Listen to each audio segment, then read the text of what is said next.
Dari beberapa video yang telah saya buat sebelumnya, sudah membuktikan bahwa memang benar terdapat keberadaan orang Israel di tanah Maluku.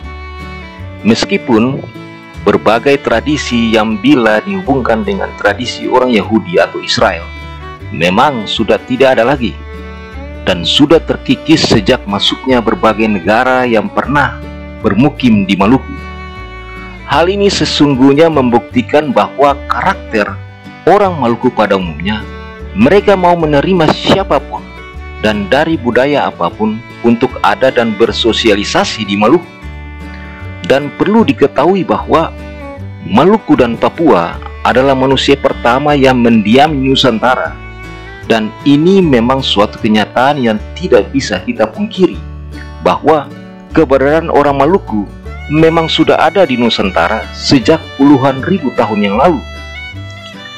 Dan untuk membuktikan bahwa orang Maluku memang merupakan orang pertama yang mendiami Nusantara, maka saya akan mencoba membahas kata atau penamaan yang ada hubungannya dengan keberadaan orang Maluku pada masa lampau.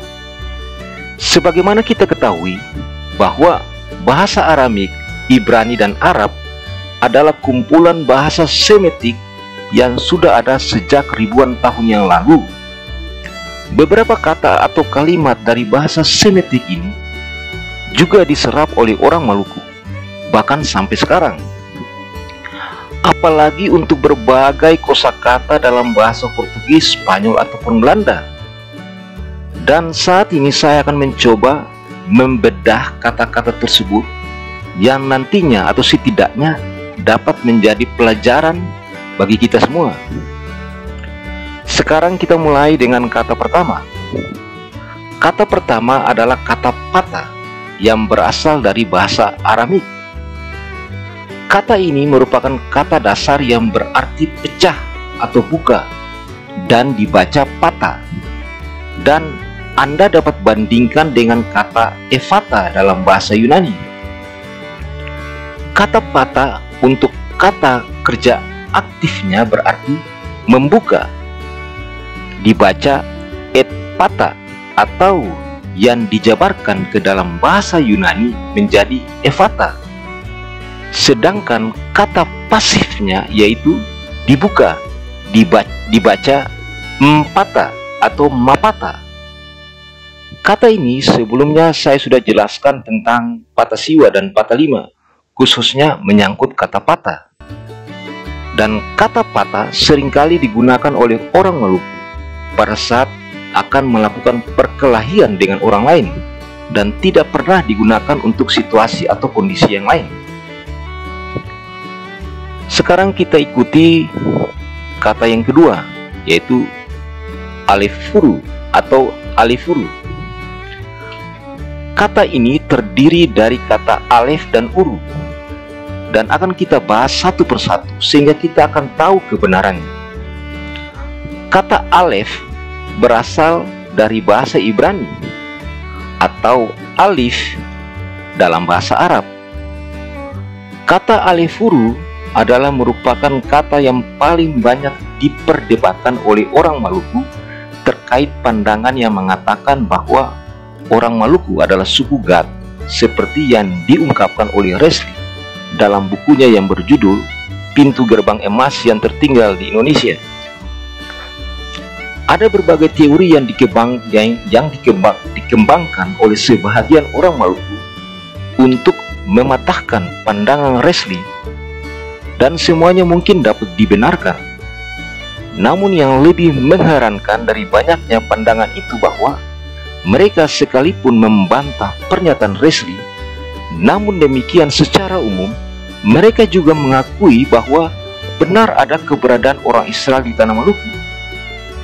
Saya juga tidak ingin menyalahkan Resli atau membenarkan mereka yang menyanggah pernyataan Resli. Akan tetapi yang lebih penting adalah marilah kita berpikiran terbuka untuk menilai segala sesuatu sehingga kebenaran akan kita dapatkan. Sebab tanpa kita berpikir bebas dan terbuka, maka selamanya kita akan terkungkung dalam logika pemikiran yang sempit dan tak bermanfaat. Oke, mari kita kembali bahas kata alefuru atau alifuru.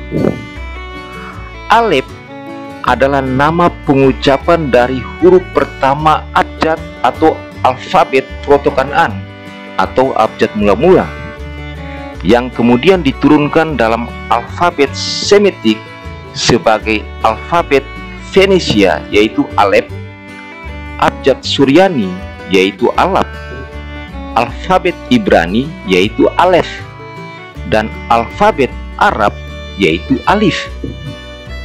Kata Alef diturunkan dari kata Semitik Barat yang berarti sapi atau lembu, atau yang menggambarkan kepala sapi.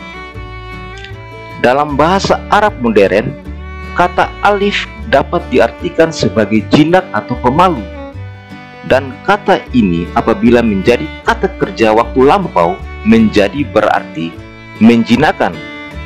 Sedangkan untuk bahasa Ibrani modern yang memiliki akar kata yang sama dengan bahasa Arab, yaitu berarti terlatih atau dijinakkan jika merujuk kepada hewan peliharaan. Dalam sistem gematria atau suatu sistem Yahudi tradisional untuk menghitung nilai huruf pada suatu kata atau frasa, maka alef merupakan angka 1 atau pertama, dan hal ini sama artinya dengan bahasa Arab, yaitu merupakan angka 1. Lalu bagaimana dengan kata uru? Kata uru dalam bahasa asli orang Maluku memang tidak memiliki arti sama sekali. Namun meskipun demikian, yang anehnya ternyata ada salah satu kota kabupaten di Maluku diberikan nama dengan nama Bouru atau Buru. Dan ini membuktikan bahwa kata-kata Semitik dalam bahasa Ibrani atau Aramik juga diserap oleh orang Maluku sebelum penjajahan terjadi. Kata uru dapat diartikan sebagai tanah atau kota atau orang. Apabila kata uru disandingkan dengan kata alef atau alif menjadi alefuru atau alifuru, maka dapat diartikan sebagai orang pertama atau suku bangsa pertama.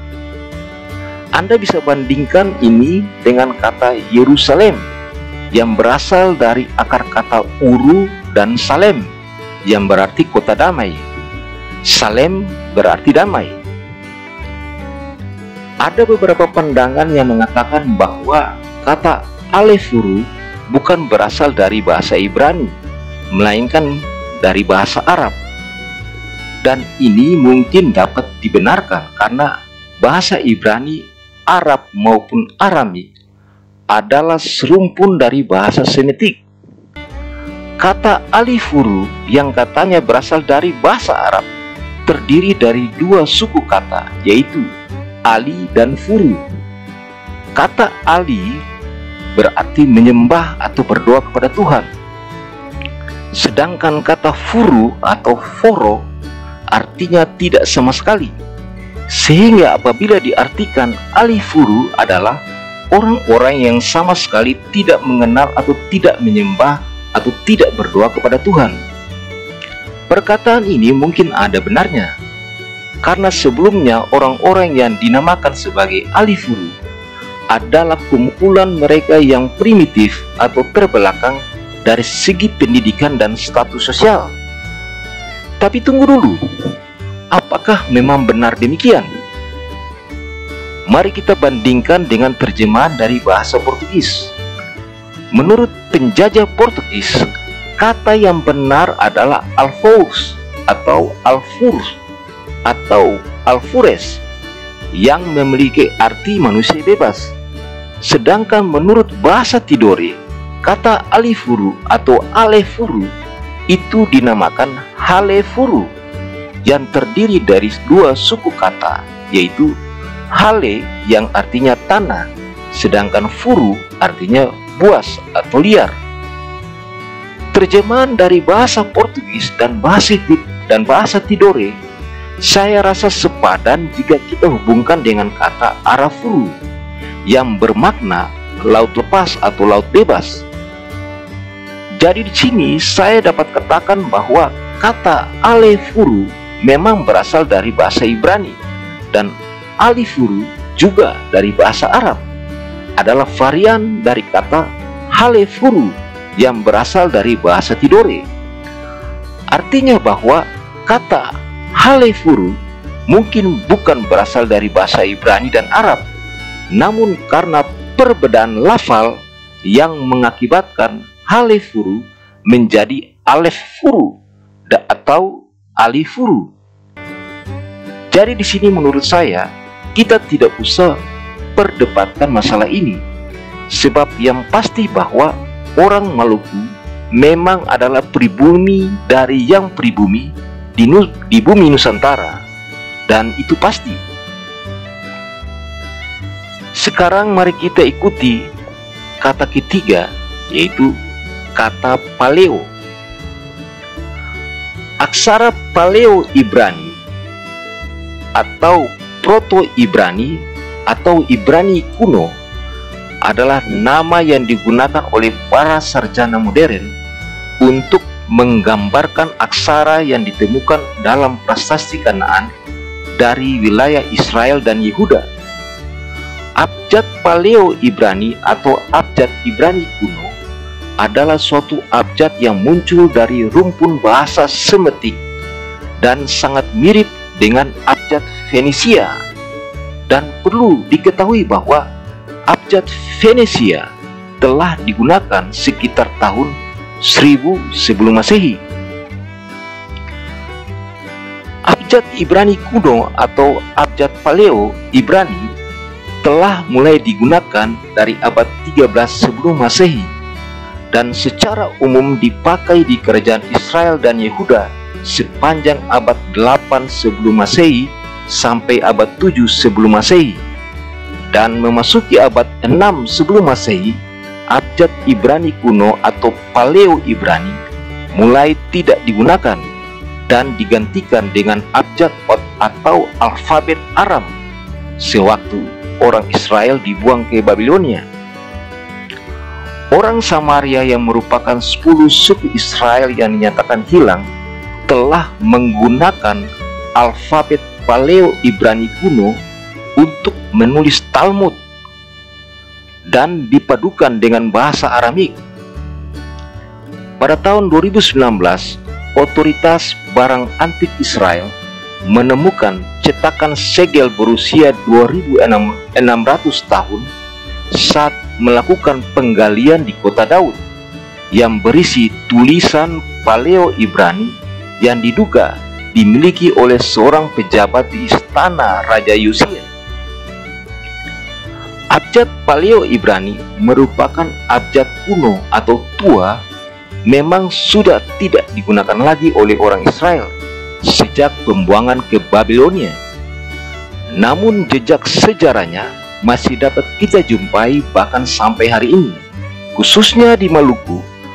Abjad Paleo Ibrani tua atau kuno kemungkinan besar pernah digunakan meski tak pernah ada bukti penulisannya dalam bentuk situs arkeologi.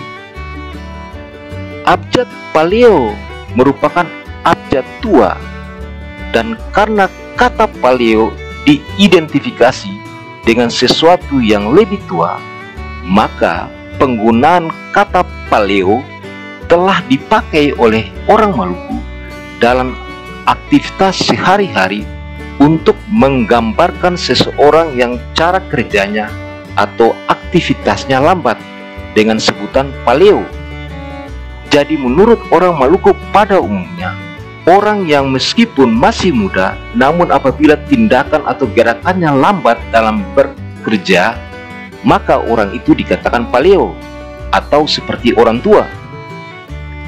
Kalau kata Paleo, kata Pata, dan Alefuru atau Alifuru masih digunakan oleh orang Maluku bahkan sampai sekarang, maka seharusnya kita tidak bisa menyangkali keberadaan orang-orang dari suku Israel di tanah Maluku. Ini mungkin dapat dijadikan suatu hipotesa untuk menyelidiki sejarah orang Maluku dan suku-suku Israel yang dikatakan hilang. Demikian yang bisa saya sampaikan pada video kali ini, dan berikutnya saya akan ungkapkan, atau pada video berikutnya saya akan ungkapkan beberapa kata lainnya yang ada keterkaitan dengan kosakata dalam bahasa Ibrani dan bahasa Aramik. Salam satu gandum.